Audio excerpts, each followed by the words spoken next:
No, like I said, they felt like they needed to give me feedback, so I thought I'd get close enough for them to be able to make sure they were heard.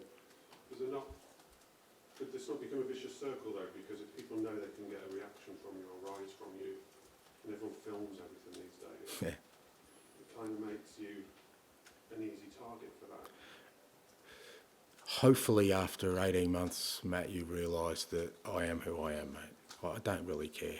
I mean, whether people think I'm an easy target, soft target, I'm not going to shy away from it, mate. I've fought my whole life, and I'm not going to race down a tunnel because some people feel like they need to give me some direction.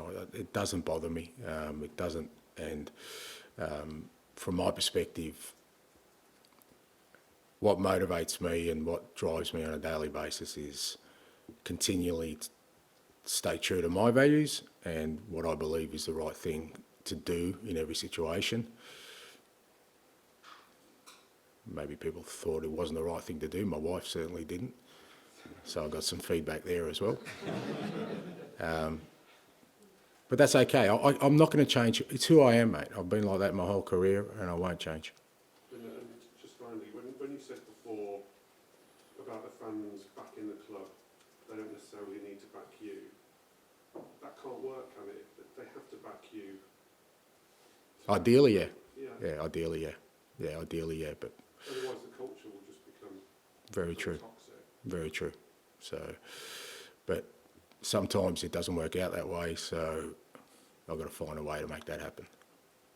You look like Ange. You look like you were pointing at yourself when you were in front of them last night. Was that, further to what you just sort of run through with us? Was that just like, this is on me? Is that what you were trying to say, or gesture towards? Yeah, no, it's on me, but also, whatever you got to direct it at me, and right. I'm listening. Right. I'm listening. I'm looking. I'm understanding. Sure. I think the frustration at the moment is just clearly the inconsistency that you can batter Man City away from home and then struggle against lesser teams, if we can call them that. Can you talk a little bit about the mentality? Because everyone always reaches for that at times like this at Spurs, to be honest with you, Ange. Can you talk a little bit about whether that is a part of this or if it's something else? Or Well, it's a funny one because if you talk about mentality, you'd think that mentality would be, against the big teams, you come up short, So, and I just, I didn't go into this job that I felt like there was something institutionalised here that will stop this club having success. I just don't think that way. I think everything, while I'm here, is in my control. So I'm not going to, again, palm off responsibility to whatever we're going through to things that have existed in the past. From the moment I came in, I have the ability and the opportunity to change things. So that's what I'm endeavouring to do. And I think you're right. You shouldn't say that. The key is to understand that Bournemouth aren't a lesser team. They've beaten City and Arsenal at home. So we knew it was a tough game last night, particularly, in the spell we're in at the moment where we've got a lot of football with a thin squad, and we prepared ourselves for a tough game. That was going to be tougher than any other game we were going to face last night. And the disappointing thing is, like I said, in a game where we started well, we once again allowed an opposition to play the game on their terms by us lacking discipline and conviction in a key moment. And we can't keep doing that. So just finally, is it a physical thing as well, or is it, we're talking about mentality here in a way, but is it everything? Yeah, look, it's a bit of everything, but it can't be a physical thing when it happens early in the game, I don't think. I think it's not a physical thing. It wasn't, like I said, we started the game well. It's not like we started sluggishly. The first two chances of the game fell to Decky and Dom, two chances where you're going, okay, we started the game really well, and it's literally the first time they go up, they get a set piece and, they score under post header. I mean, that kind of tells you that, you can't go into a game like that and allow the opposition then to take control of the game. And lots been made of the fans' frustration and inconsistency, but you as a manager, you're used to winning. You had it at Celtic, in other clubs and countries. Talking about to Ali earlier about having it all on you and not sharing with anyone else, what is it like for you personally having this frustration?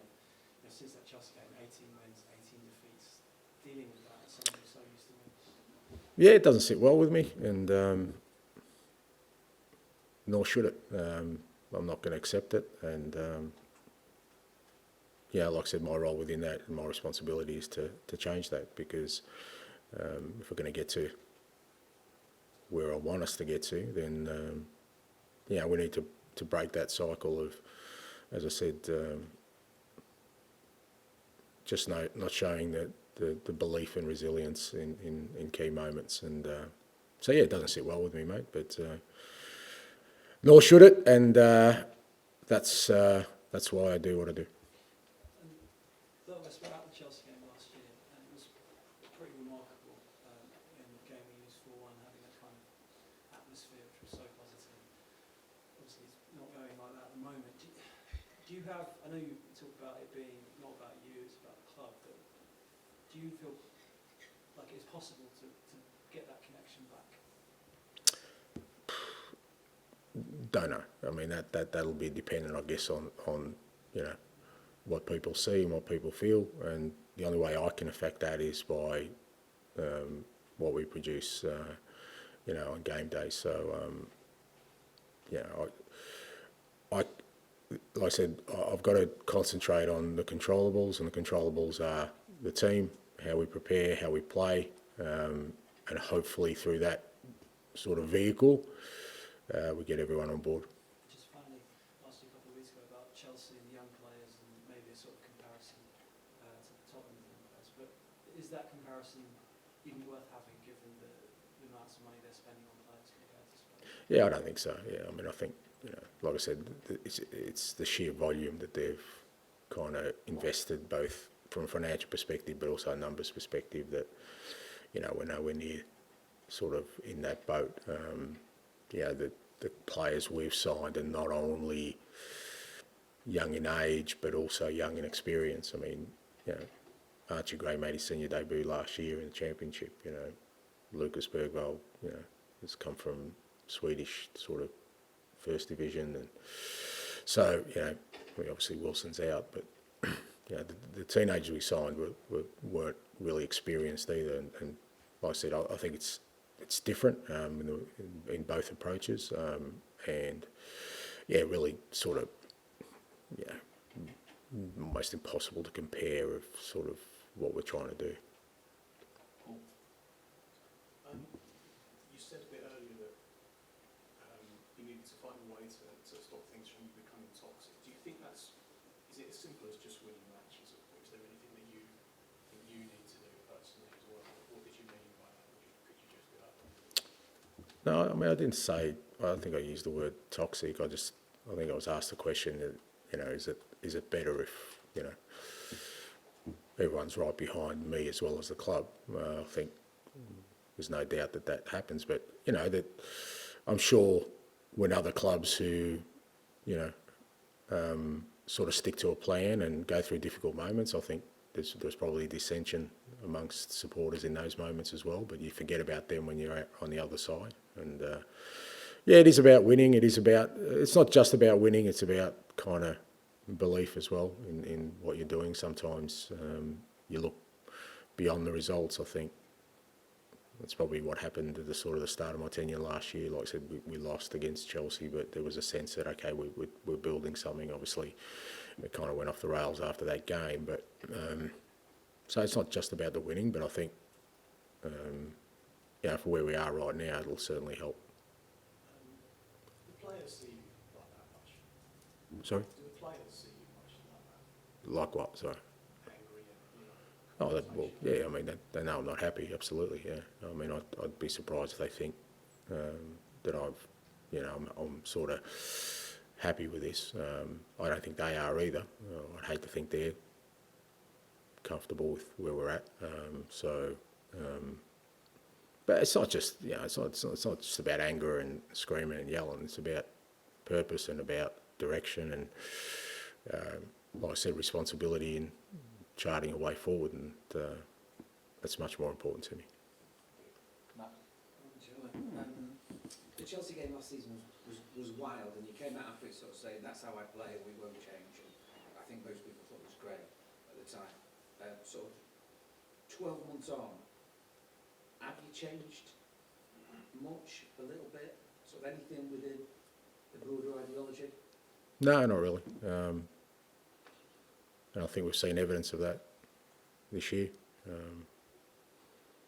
So nothing's changed in terms of my, like I said, my resolve to play the football that I want to play and be that kind of team. It's just that we haven't understood the other side of that, and that is, like I said, that discipline and resilience to overcome difficult moments, so that the football we have can come through. And like I said, it has. I mean, when we've won this year, we've been pretty compelling. Like, it's not just sort of, struggling victories. We've been just about every game we've won. We've been very, very dominant and exactly the team we want to be. So we've shown the potential of what we can be, but that kind of gets really diminished by performances like last night. When you lose, the knee-jerk criticism from, I guess, the phone-ins or punditry reaction is you've got to change and there's no plan B and you're stuck. Yeah. That's the problem. Yeah, but How do you respond? I keep saying that I've had 26 years of that, and I come in here, right, and I can only be really myself and answer questions the way I want to if I really believe in what I'm doing. And I'm not going to change my values, I'm not going to change my beliefs, I'm not going to change my sense of purpose or the way I do things, because then I can't come in here and defend what I'm doing. I can defend this till the day I'm gone if I'm doing it my way. Like I said, it's not unusual for me, it's not unique, and like I said, sometimes you kind of understand that people are going to see that see what we're doing in that light, to say, well, why don't you change? But change to what? To change to something somebody else was doing or somebody else did? Or I was brought here to do it my way. Otherwise, what's the point of me being here? Finish with Dan, please. And just sticking with youth and experience, it's quite striking here you talk about Archie and Lucas there. You did lose guys like Emerson, Lo Celso, Højbjerg in the summer, who were kind of experienced Premier League players. As it stands now, do you have a stronger squad than you did in the second half of last season? Or have you had to take a step back in order to kind of take two forward in the future? If everyone was fit, yeah. But where we are right now, no. I mean, that's pretty evident. But, if Vicario, Van der Ven, Romero, Bentancur, Richarlison, Odegaard, if 5 of those were available last night, if 4 of those were available last night, where we are right now. Look, the players who left, like I said, it wasn't a slight on them. Good players, good experienced players, absolutely. But we can't change if I keep everyone. I can't just keep adding to a squad without letting people go. So, those decisions had to be made. And when they left, like I said, we couldn't replace like for like. I couldn't let a 28-year-old go and sign a 28-year-old because that wasn't where we were at. So we had to sign younger and sort of start building. And in a perfect world, we wouldn't have got the injuries we have, or the suspensions, or the illnesses, or the whatever else we've got, and the squad would look a lot healthier. But where we are right now, I mean, obviously we're nowhere near the level we need to be. And just on Romero, a couple of weeks ago you seemed kind of optimistic that he was over both the problems he had, but is he just taking long? Yeah, it's just he hasn't been able to feel 100%. But like I said, we're closer now, so I think it's definitely light at the end of the tunnel, and that's the first thing that he feels more comfortable, and hopefully be available soon. Might you have to ask him just to do a job against Chelsea, given that Ben might be out? I don't think I need to ask him. I think Cootie's the kind of guy, if he feels he can get out there and help us, I think he will. I won't have to sort of twist his arm for it. Thank you. Thank you.